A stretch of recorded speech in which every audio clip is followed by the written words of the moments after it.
নমস্কার, সকলকে স্বাগত জানাচ্ছি যে important MCQs series for TET two এর জন্য যে ইম্পর্ট্যান্ট এমসিকিউস যে সিরিজ আমি চালাচ্ছি তার আজকে ক্লাস নাম্বার 2 সেকেন্ড ক্লাস।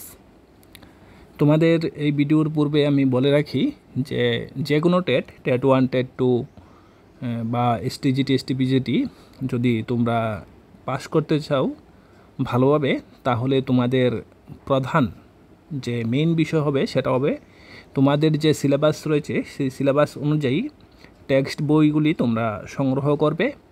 এবং বইয়ের কিন্তু অনেক লিস্ট রয়েছে, এই চ্যানেলে দেওয়া রয়েছে, তোমরা দেখে নেবে। সেই টেক্সট বুকগুলো কিন্তু তোমরা ভালো করে পড়বে। পড়ার পর তোমরা কিন্তু এই ইউটিউবের ভিডিও এইগুলো দেখবে। কোচিং সেন্টার কিন্তু মেইন ইম্পর্টেন্ট হলো তোমাদের টেক্সট বুকগুলো ভালো করে পড়া। তাহলে আজকে এই সেকেন্ড ক্লাসের প্রথম কোয়েশ্চনসটা আমরা দেখে নেব। প্রথম কোয়েশ্চনটি হলো, নিচের কোনটি অন্তস্থ গ্রহ? পৃথিবী, বৃহস্পতি, নেপচুন এবং পরের কোনোটি নয়। তাহলে এর উত্তর কি হবে? এর উত্তর হবে এ, পৃথিবী। পৃথিবী হবে অন্তস্থ গ্রহ।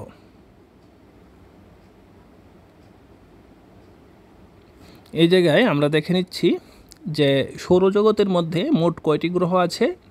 টোটাল রয়েছে 8টি গ্রহ। সৌরজগতের মোট 8টি গ্রহ রয়েছে। এই 8টি গ্রহের মধ্যে বুধ, শুক্র, পৃথিবী, মঙ্গল গ্রহ সূর্য এবং গ্রহাণুর বেল্টের মধ্যে অবস্থিত হওয়ায় তারা অভ্যন্তরীণ গ্রহ বা অন্তস্থ গ্রহ বা অন্যান্য গ্রহকে, এবং এই গ্রহগুলি ছাড়া যারা অন্যান্য গ্রহগুলি রয়েছে বাকি 4টা, তাদেরকে বলা হয় বহিস্থ গ্রহ বা গ্যাসীয় গ্রহ।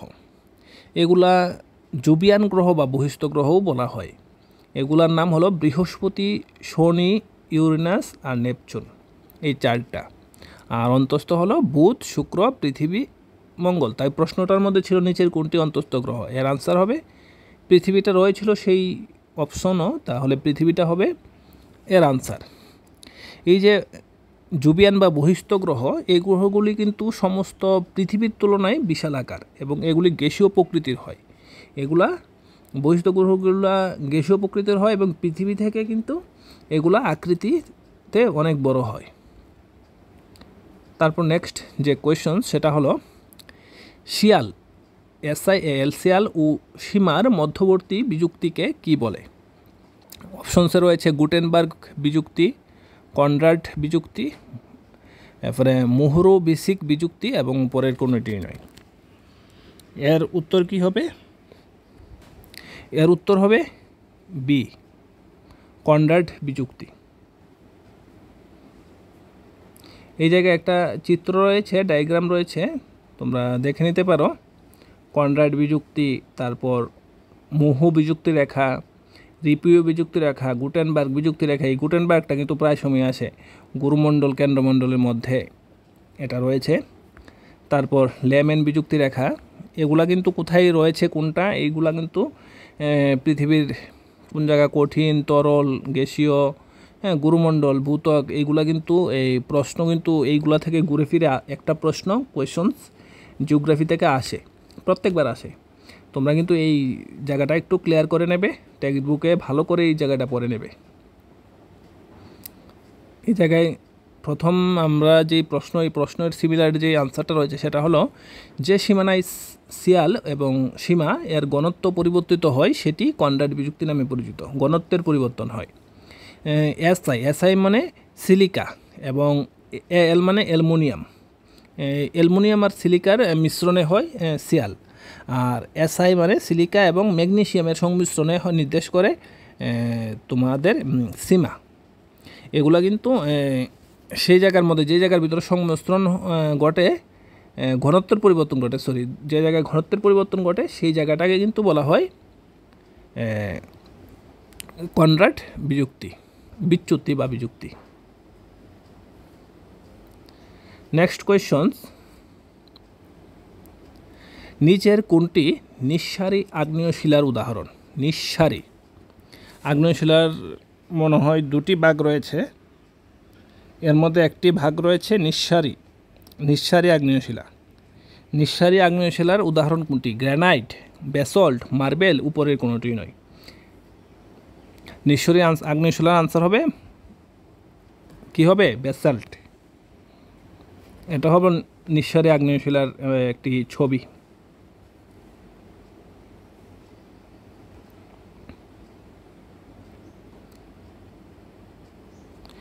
গলিত অবস্থা থেকে ঘনীভূত ও কঠিন হয়ে যে শিলা গঠিত হয়, প্রথমে এইভাবে তোমাদের কি থাকে, ভিতরে লাভা থাকে। লাভাগুলা কিন্তু ম্যাগমা বা কি কয়, লাভা ম্যাগমা এগুলা কিন্তু বাইরে বের হয়ে কঠিন শিলায় পরিণত হয়।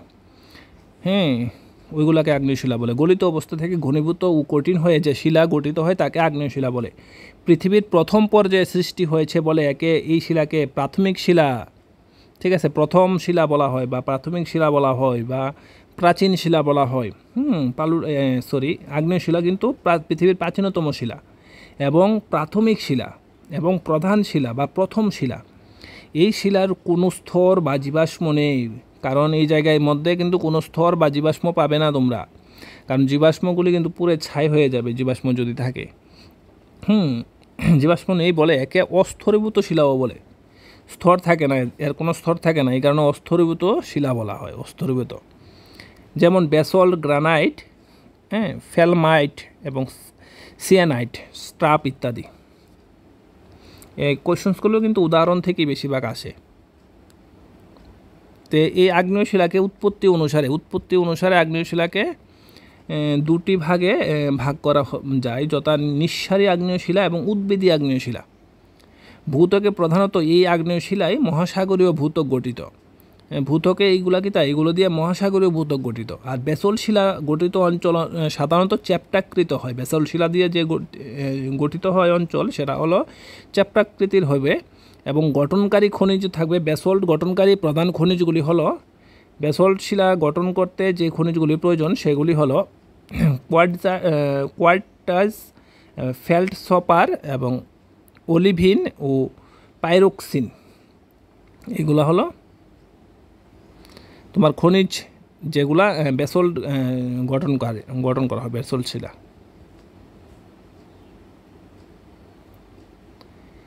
নেক্সট কোয়েশ্চন, দুটি চ্যুতির মধ্যবর্তী অংশ উপরে উঠে গিয়ে কোন প্রকার ভূমিরূপের সৃষ্টি করে?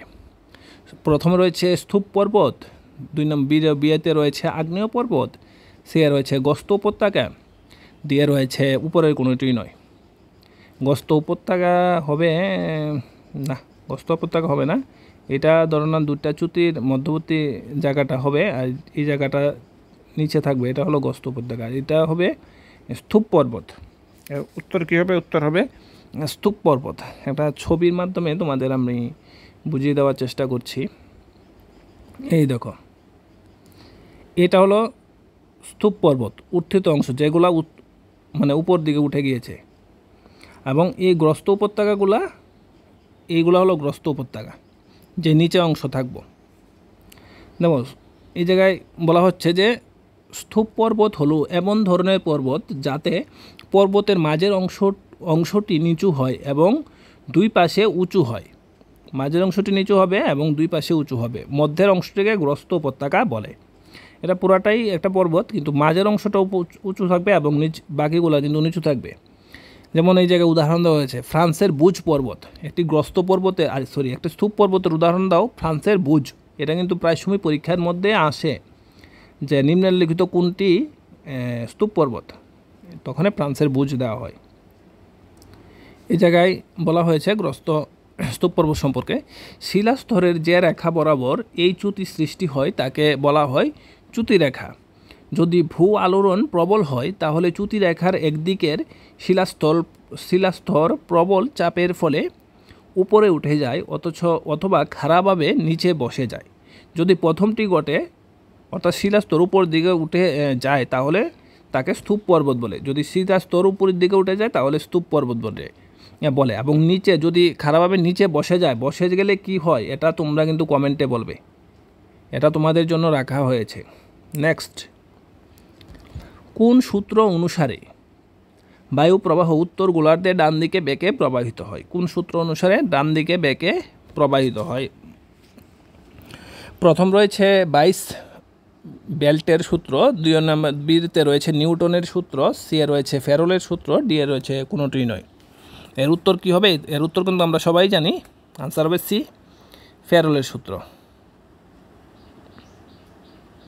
এখানে ফ্যারাডের সূত্রের একটি চার্ট রয়েছে, দেখতে পারবে তোমরা। কি বলা হয়েছে? আমেরিকা যুক্তরাষ্ট্রের বিখ্যাত আবহবিদ উইলিয়াম ফ্যারেল 1859 খ্রিস্টাব্দে এই সূত্রটি উদ্ভাবন করেন। কে করছে? উইলিয়াম ফ্যারেল করছে এই সূত্রের উদ্ভাবন। কত খ্রিস্টাব্দে করা হয়েছে? 1859 খ্রিস্টাব্দে। এবং তার নাম অনুসারে এটি ফ্যারেলের সূত্র নামে পরিচিত। একটা জিনিস তোমাদের বলে রাখি, যেমন ফ্যারেলের সূত্র তোমরা পড়ছো, ফ্যারেলের সূত্র সম্পর্কে যেগুলা প্রশ্ন হবে সবগুলা কিন্তু তোমরা আইডিয়া রাখতে হবে, সবগুলা সম্পর্কে। উপরে পড়ে গেলে হবে না, যে টপিকগুলা পড়বে সেই টপিকগুলা ভালো করে পড়বে। একটা জিনিস মনে রাখবে যে ফুল সিলেবাস শেষ করার থেকে অর্ধেক সিলেবাস ভালো করে শেষ করা অনেক ভালো।